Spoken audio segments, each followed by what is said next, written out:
who is seen as a bad guy in history but was actually okay.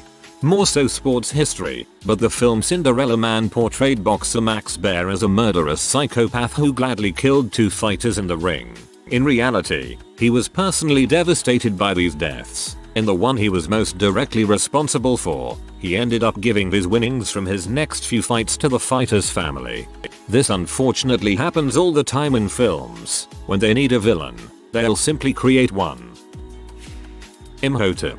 Yes, the titular villain from The Mummy was a real guy, but he wasn't a soul-sucking killer who made off with the pharaoh's wife. In reality, he was a skilled architect and physician who designed the famous Sankara step pyramid, which still stands today. Imhotep is even considered the father of Egyptian medicine, as he oversaw the healthcare of thousands of pyramid builders and wrote a detailed papyrus manuscript that described different illnesses and their treatments. Even though he wasn't a pharaoh, he was given divining status after death due to his contributions. He was only one of 2 non-pharaohs to receive this title.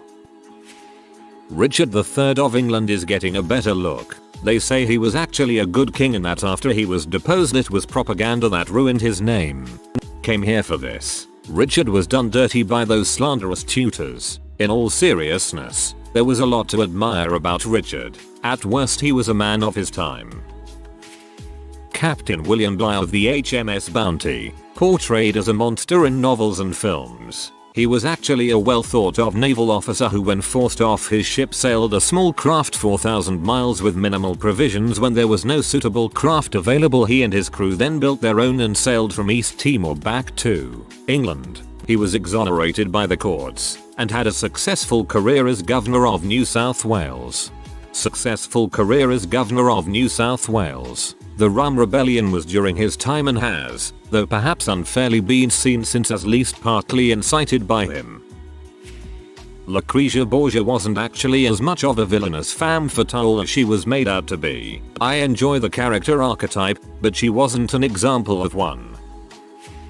A dingo actually did come and eat Lindy Chamberlain's infant child. Unfortunately, that sort of thing is extremely hard to prove one way or another and was only resolved fairly recently, 2012. For the last 41 years people made fun of a lady whose child was eaten by a wild animal, akin to a coyote for the non-Aussies. That crap is fricked up. Seinfeld, Simpsons, Rugrats, Modern Family, just to name a couple of mass media productions that have made fun of her in their worldwide reach. Meryl Streep played her in a reenactment of the fricking ordeal. I feel so bad for that poor woman. Her kid's death became a meme for 41 fricking years. Yes, not 32 years. I'm saying 41 years because it still is. Most of all, I blame the Australian police and government for fricking this up and releasing the details. That crap is not right. Not really seen as much, but Claudius was a decent emperor. He wasn't quite Augustus, but if you compare him to the men who preceded and succeeded him, Gaius and Nero, he was a son. Not quite history, but the Grim Reaper. Grim isn't killing you, he's just keeping you company. He's the buddy system. Also, people outside of Romania hate Vlad the Impaler, but in Romania, he's seen as a hero.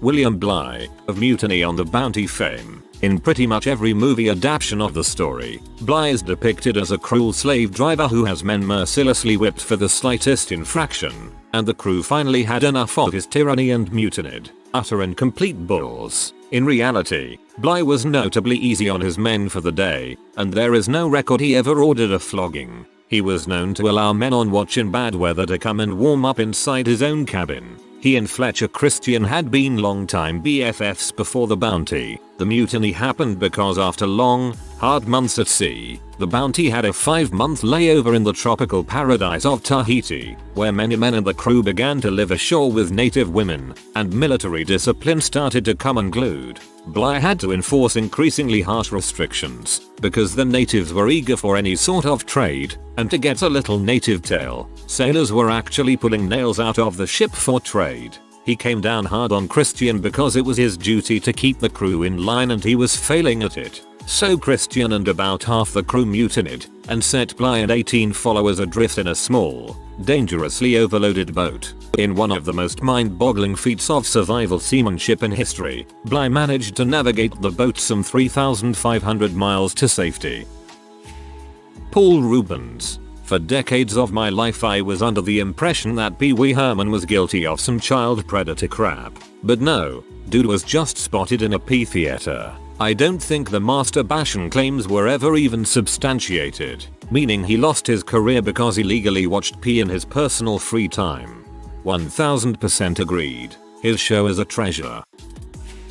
Alfred Nobel. This is kind of a stretch but funny story. Before his death a news publication accidentally printed his obituary and they basically blamed him for so much death and destruction, being the inventor of dynamite. So knowing what the world really thought about him and his legacy, he decided to have a new will written up describing the Nobel Prize, and he would give most of his fortune to that foundation to acknowledge and celebrate those who, during the preceding year, have conferred the greatest benefits to humankind. His surviving family only got to share 0.5% of his fortune. At the time of his death he owned 93 factories and about 30% of all patents in Sweden, so he would have been remembered as a bad guy, but that wake-up call changed him, his legacy, and the world.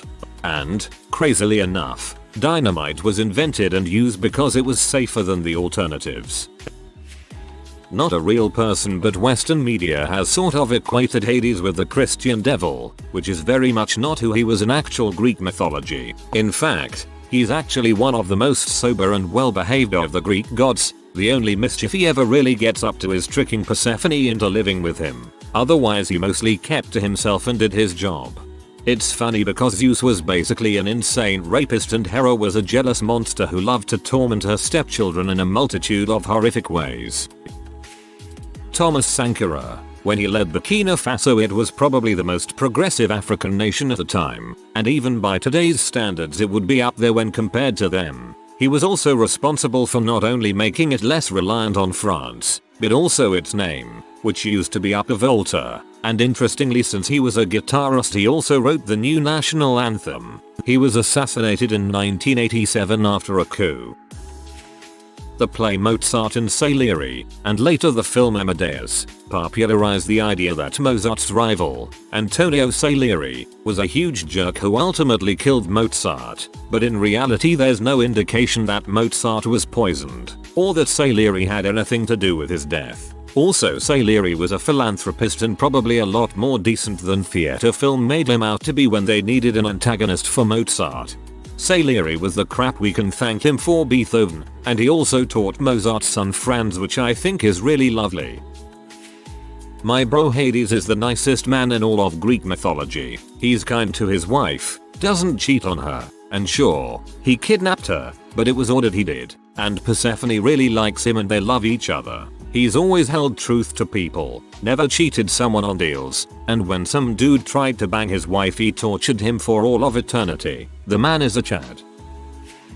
Anne Boleyn. When the king sets his eyes on you, you don't really get to say no. He'd already had his way with her sister and discarded her and their bastard son. So instead of being another ruined cast-off she played her bad hand to the best of her ability and made herself a queen. Eventually Henry got tired of her, which was his MO, after she failed to produce any living sons and he'd already set his sights on Jane. He needed a viable reason to get rid of her, and what better way to do it than rumors of infidelity, incest and witchcraft? He probably would have done something similar to Catherine of Aragon if she wasn't from a royal house you did not want to frick with. Helen of Troy is also similarly maligned. All she did was leave her, probably British, husband for another man. Agamemnon didn't give a single frick about his brother's wife, property, but her abduction did give him a perfect reason to go to war. Even if she'd tried to hand herself over, to almost certainly be killed by her enraged husband, it wouldn't have ended anything because she was just an excuse. Anne Boleyn is thought to have had Rh blood, which would make her body kill all but the first baby if there were Rh+. I hear that the guard from Titanic who shot a civilian and then himself in the movie actually helped board passengers into lifeboats until the ship took him down with it. There's a monument to him for his heroic actions in his hometown in I think Scotland or Ireland. That was BS. From the movie. Cleopatra. A lot of historians for the longest time saw her as Augustus portrayed her, as an evil seductress and ruined perfectly good Romans. It was a lot more complicated and she was a very smart, effective ruler. Was she perfect? No, no one is, but she isn't this monster people like to portray her as. Thankfully, this one is changing, which is good to hear. The Persian Empire gets a bad rap these days. Now make no mistake, the Persians were brutal imperialists and slave traders. But then so was every other empire at the time. The Persian Empire was actually one of the most diverse and culturally accepting empires in human history. Their standard policy of leadership was to allow cultures they took over to retain their own customs, their own laws, and even their own leaders. Provided they didn't rebel and paid their taxes on time, they more or less left you alone. Plus all subjects got to benefit from the rich trade routes and the security of their armies. On average, Persian citizens, in particular women, enjoyed more rights than nearly any other empire of the time. So whilst I can understand not wanting to be conquered by them, compared to the alternatives, you could have done a lot worse. Marie Antoinette. She was far from perfect, yes, but she was shipped away from home at 14 years old to a country that hated pretty much everything about her homeland, with an economy that was already starting to fray at the seams. Yes, she lived extravagantly, being literally the queen and having to keep up appearances, but she was often falsely accused of major frick-ups that she had nothing to do with. She never said let them eat cake. She was impersonated and held responsible for one of the most expensive jewelry pieces in France's history. The people of France were never going to like her, and took every opportunity to hate her more. Her hair was a boat at least once though. That's historically accurate. Khrushchev was actually the bigger man during the Cuban Missile Crisis. He initiated the negotiations and even let Kennedy look like the hero by keeping America's side of the bargain secret, not to mention all the measures he took afterwards to prevent something like it from happening again. I always learned that Hannibal, the great general, was a terrifying invading force for the Romans in my history class. The Romans were a terrifying invading force to literally everyone else, and kept slaves. Hannibal is only the bad guy if the Romans are good guys. Brutus. He's gone down as committing one of history's greatest betrayals, but what he actually did was choose his republican ideals over a man he personally loved, who had sparked a civil war with an illegal invasion of Italy, and was unquestionably acting like an autocrat. I'm not saying Elizabeth Bathory was totally innocent, but I do find it highly sus that the guy who led the investigation into her crimes was the same guy that her dying husband had made her guard on, and who wound up owning every bit of property she lost after the trial. Medusa swore her life and allegiance to her goddess as a temple maiden, told a god no when he wanted her because 1, she had to remain chaste, and 2, maybe she just doesn't want you babe, dude. Said douche god responds by sexually assaulting her. To punish Medusa for her crimes, her own goddess turned her into a gorgon. Cue my eternal rage fit. Homegirl is on an island alone and all these heroes go on quests to slay the monster for glory. She defended herself and is portrayed as a grotesque evil creature. Cool runnings. The Swiss were kind and welcoming to the Jamaicans in bobsled. When the film came out, the Jamaicans felt bad for how distorted it made the Swiss to be sneering villains. Some view Eisenhower as a bad guy because he was a military leader and war equals bad, then president who was viewed as a do-nothing president. But I think that's really misleading. 1. There's really no evidence he was a bad leader. In fact, most historians reflect on him positively as a general. He was a key part of the victory. His leadership was critical to the US and Allied actions and ultimate victory. 2. He wasn't a do-nothing president. His efforts behind the interstate highway system made much of our modern life happen, all because he thought the road system in Europe during the war was really good and wanted the same in the US. Our economy is based on the results of that progress he made. Our ability to get cheap food from the Midwest to the coasts is based on this. E-commerce is based on this. He was a freaking visionary. Our lives would be drastically different without that highway system. The internet wouldn't be used for commerce without that system. 3. His caution regarding the military-industrial complex was well warranted despite many of his contemporaries acting like they felt he was insane. Scrooge McDuck. He was actually very philanthropic and donated millions to charities. He did do 6 months for tax fraud, but who hasn't? If you are new to the channel, you can subscribe. I publish new videos every day. Until then, check another video.